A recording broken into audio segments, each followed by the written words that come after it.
I watched as they put a spear through his side, piercing his heart. There was no doubt in my mind that he had died. So for my friends to come running a few days later exclaiming, "He's alive," it was just too much. And I couldn't stop the scenes from that day replaying in my mind, and I wanted it to be true. Don't get me wrong.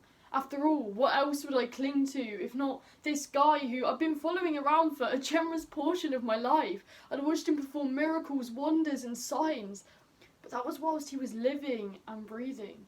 So forgive me for feeling that it would have been a little difficult for him to call himself up out of an eternal slumber. And I know now I should have seen it coming.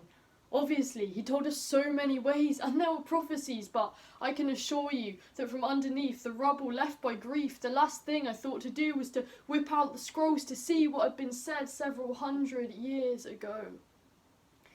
See, I'd let his scars open up wounds in me that bled out in a wave that swept up hope and locked it away.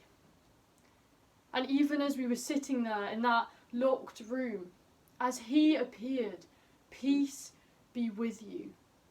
I can't lie, every doubt didn't just disappear like a sterilisation of my mind. I mean, that concrete revelation I'd been looking for, it just hit me smack in the face like a glass door. I was a little numb. I'd been walking towards it for so long, and now I'd walked right into it. Yet I still needed someone to write words or draw a picture on it to see that it existed. But what if doubt isn't just a word in the thesaurus for disbelief, but desperation's support act, faith just beginning to teethe? We always talk about faith over fear, but in my case it was fear that made my faith clearer.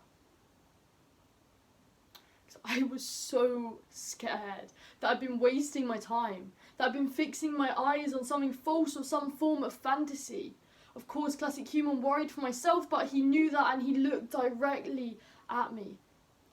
Invited me to reach out deep into where it hurt, to let his wounds heal my scars. That's what all this was for. And it was in that moment that the penny dropped, and I just fell to my knees declaring, "My Lord and my God."